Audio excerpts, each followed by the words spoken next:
جیسا کہ آپ سب حضرات کو معلوم ہے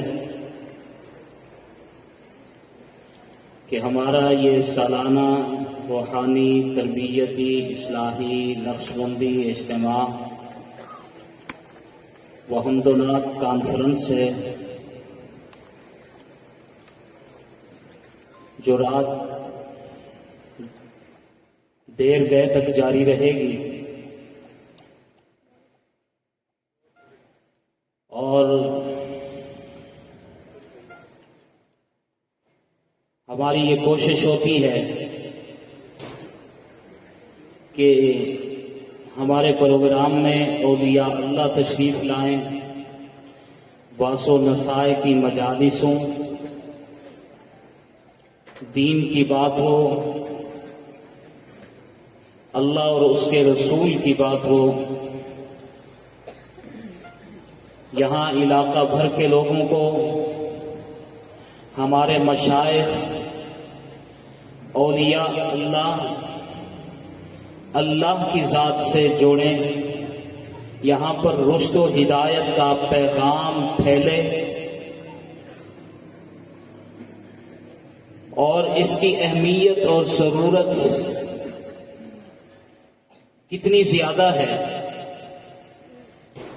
آپ اس بات سے اندازہ لگائیے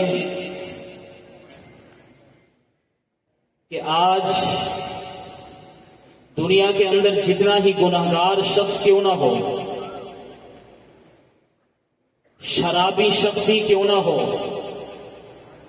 بدکردار شخص کیوں نہ ہو، اگر ہم اس سے پوچھیں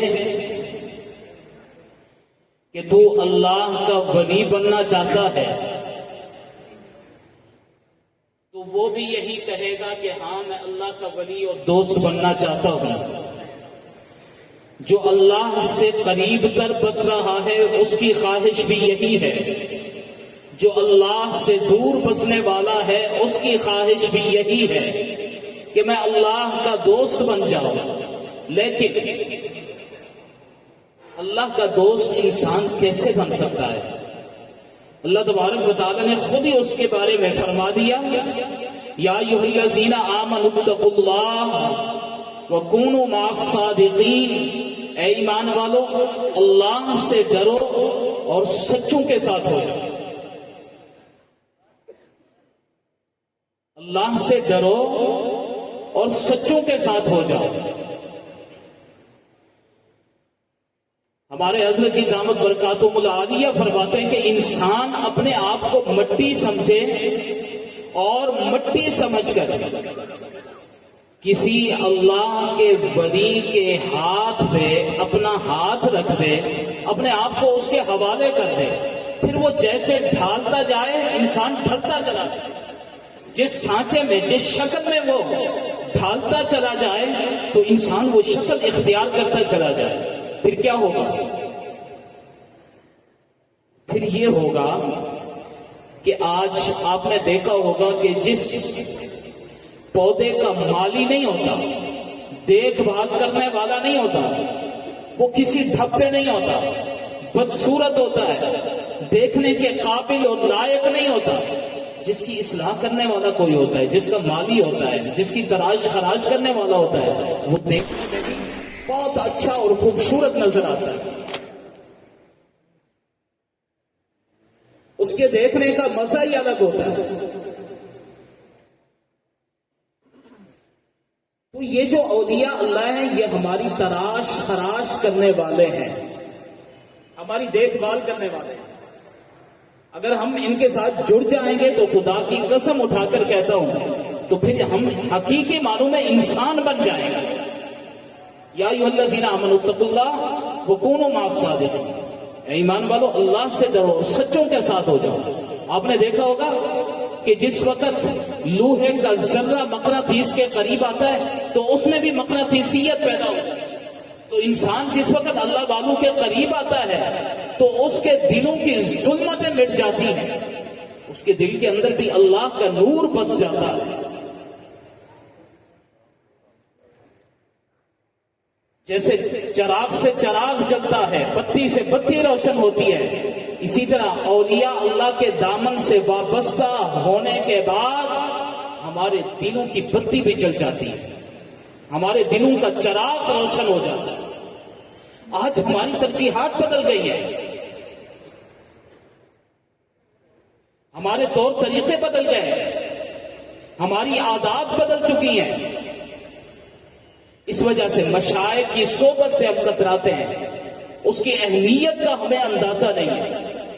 ہمارے اولیاء اللہ کو دیکھیں، اب تاریخ اٹھائیں، وہ جس وقت کسی دوسرے شہر میں جایا کرتے تھے وہ اپنی رہائش کا بندوبست نہیں بلکہ اس چیز کا بندوبست کیا کرتے تھے کہ کسی اللہ کے ولی کی صحبت مل جائے، اور وہ اس کے لیے دعائیں مانگا کرتے تھے۔ حضرت علقمہ کے بارے میں ہم نے پڑھا کہ جس وقت وہ شام کے اندر گئے تو وہ دعا مانگا کرتے تھے، اللہم یسر لی جلیسا صالحا، اے اللہ مجھے کسی نیک صالح شخص کی صحبت عطا فرما دو۔ اللہم یسر لی جلیسا صالحا، ایک بندے کی صحبت ہمیں میسر ہو۔ پھر اللہ تبارک و تعالیٰ نے ان کی دعا کو قبول فرمایا، اور وہ خود فرماتے ہیں کہ مجھے حضرت ابو درداء کی صحبت میں میں ان کی صحبت کے اندر پہنچ گیا۔ یہ ان کی ترجیحات ہوا کرتی تھی۔ اور اولیاء اللہ کی صحبت کی اہمیت کیا ہے؟ آپ اس بات سے اندازہ لگائیے کہ حضرت ابن عمر رضی اللہ تعالی عنہما کبار صحابہ میں سے، کسے معلوم نہیں ہے، ہر شخص یہ جانتا ہے کہ جناب سیدنا فاروق اعظم کے لخت جگر ہیں اور بہت بڑے صحابی ہیں، لیکن جس وقت ان کے پاس کوئی شخص جایا کرتا تھا، کوئی مسئلہ دریافت کرتا اور ان کے اوپر وہ مسئلہ مشتبہ ہو جاتا تو جواب کیا دیتے کہ ایسا کرو، سعید بن مسیب کے پاس چلے جاؤ، اس لیے کہ انہوں نے نیک لوگوں کی صحبت اٹھائی۔ اندازہ لگاؤ، ایک صحابی رسول فرما رہے ہیں اس کے بارے میں جو صحابی نہیں ہے، جو خود تابعی ہے، سعید بن مسیب رحمت اللہ علیہ تابعی ہیں، لیکن صحابی رسول فرما رہے ہیں کہ ان کے پاس چلے جاؤ اس لیے کہ انہوں نے نیک لوگوں کی صحبت اٹھائی۔ تو صحبت سے بہت کچھ مل جاتا ہے۔ یہ جو چند لمحات ہیں اس کو غنیمت جانیے، قیمتی بنائیے۔